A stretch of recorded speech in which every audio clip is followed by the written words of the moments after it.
ډیرو قدرمنو اوریدونکو او لیدونکو سلامونه او درناوی د نړۍ په هر ګوټ کې چې اسې روغ جوړ خوشحاله او آرام اوسئ. زه فیضیه هوسا د افغان غږ راډیو چلونکي ستاسو په خدمت کې یم. زموږ د دې اونۍ یادښت چمتو دی او له هیوادو صاحب نه غواړم چې تاسو ته یې ووایي. ډېره زیاته مننه کور مو ودان بس راځئ او د خپرونې بله برخه به تاسو تنظیم کړئ. سلامونه قدرمنو دوستانو، هیله ده جوړ روغ اوسئ، نیکمرغه اوسئ.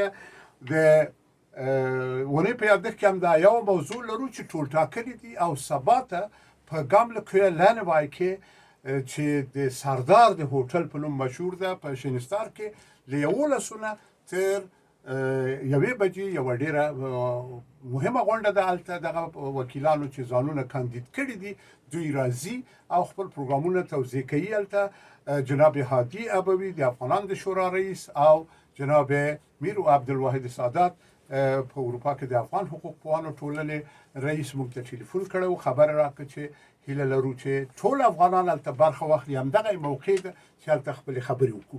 دا اوس موږ د اونۍ یادښت البته یوه خبرتیا ده او په دې خبرتیا ترڅنګ ډېره مهمه ده چې موږ او تاسو ټول په دغسې یوه مهمه غونډه کې برخه واخلو. زموږ راتلونکي دلته ده، د مهاجرینو د قبلېدو مسله ده او د یو پیاوړي او هوسا ډنمارک او د خپلو بچیانو د راتلونکي لپاره کولی شو موږ هلته خپل نظریات له وکیلانو سره شریک کړو. دا زموږ د دې اونۍ د یادښت برخه. زه به خپل دا برخه